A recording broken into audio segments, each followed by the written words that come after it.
na 32 inches, may backlight pero blanco yung display.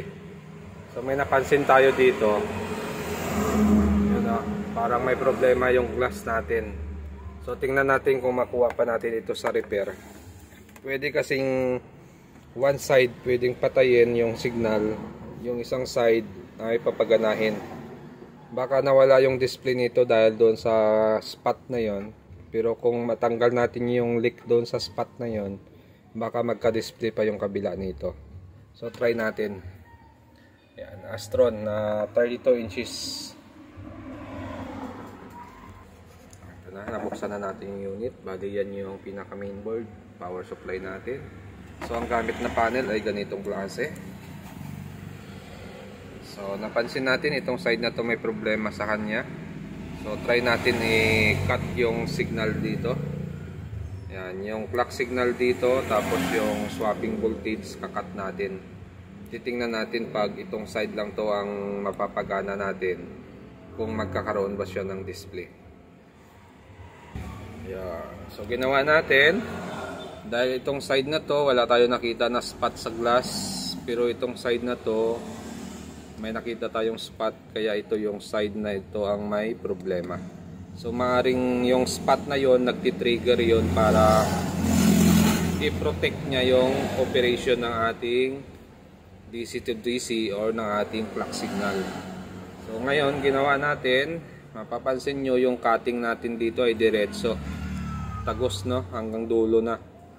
Lahat ng signal na pumasok dito sa ating COF na papasok dito sa side na ito ay pinutol na natin lahat kasi may damage na yung glass natin. Yan, ito. So lahat na yan hanggang dito. Yan, pinutol na natin lahat to. Kita naman. Tapos itong side na to, yun na lang ang gumagana dito. Itong side wala na, open circuit na ito. Ngayon tingnan natin yung display ng unit.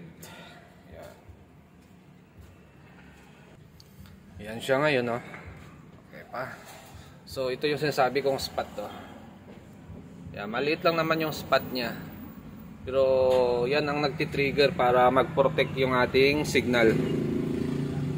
Kaya itong side na to kailangan na talagang i-disable yung signal, or hindi na natin papasukin yung signal papunta sa ating salamin.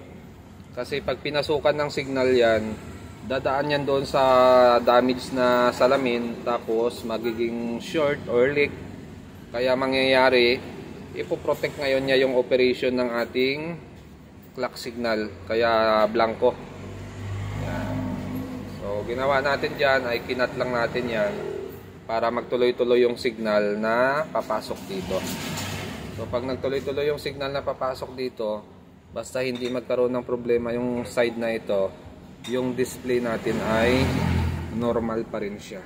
Ayan, kagaya pa rin yan, normal.